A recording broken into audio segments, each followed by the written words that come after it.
Welcome to your most favorite channel Heartbeat. My name is Dr. Amrit Kejriwal. As a student, I say most of the teaching will be digitalized. Hard copies of books will become obsolete. They will be replaced by soft copies. Lectures and lecture halls will cease to exist. They will be substituted by videos and online classes. Practical classes will remain in medical sciences. We have to prepare ourselves for a revolution in learning and teaching methods in all disciplines.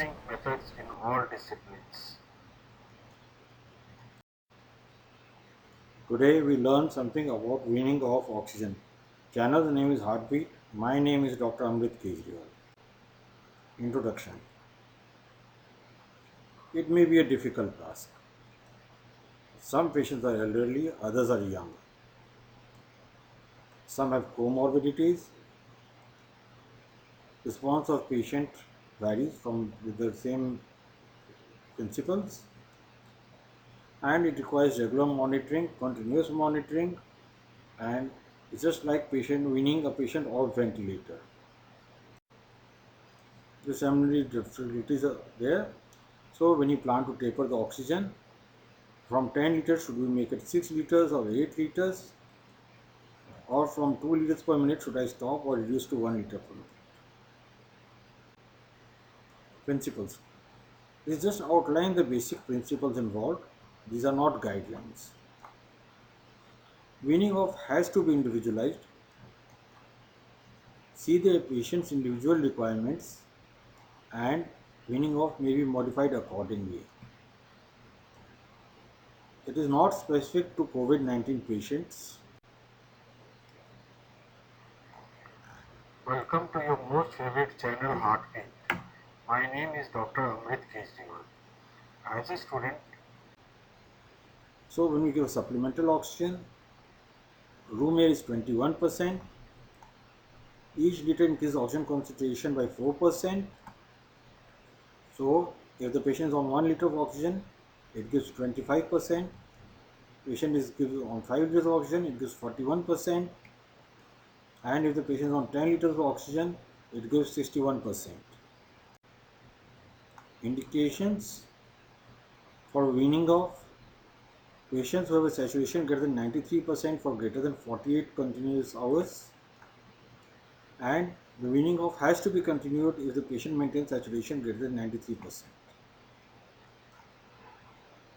Less than 93% anytime restart oxygen.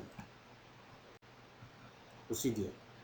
So we can decrease the oxygen by 2 liters per minute, and if some patients do not tolerate 2 liters per minute, you can start by 0.5 liters per hour if the patient does not tolerate. Frequent and continuous monitoring is the basic part which leads to a success of successful weaning. So you have reduced the oxygen requirement. Recheck oxygen after 15 minutes. It can be greater than 93% or it can be less than 93%. So just imagine if the patient is on 10 liters, now you've made it 8 liters, and after 15 minutes can be greater than 93% or it can be less than 93%. Recheck after 4 hours. Now when your patient is on 8 liters, if you initially was on 10 liters, you recheck after 10 minutes, after 15 minutes is maintaining greater, then recheck after 4 hours and see if the patient is maintaining saturation adequately or not. Even if he is maintaining saturation adequately, ask him to do a spot march, that is walking at the same place, okay, or he can be made to sit or lie down and do some exercise. This all depends upon the mobility of the patient. So it can be remain as 93%, or and we can continue tapering as tolerated by the patient. But if after 4 hours it is less than 93% or after exercise it is less than 93%, restart at previous level. So our patient was initially on 10 liters, over here we put him on 8 liters, here he tolerated, then we continue tapering as tolerated by patient, and over here he didn't tolerate 8 liters, so and became less than 93, so we restart at 10 liters and we reattempt after 60 to 24 hours. and a reattempt may be made by the decrement of 0.5 liters per hour.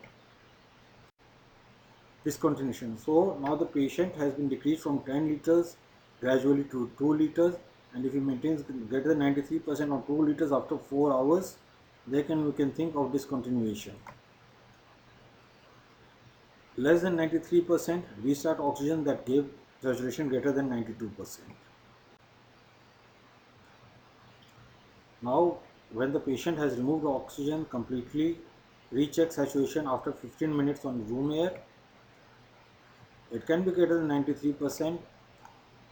Recheck after 4 hours. It can be still greater than 93%. So we don't have to worry anything over here right now.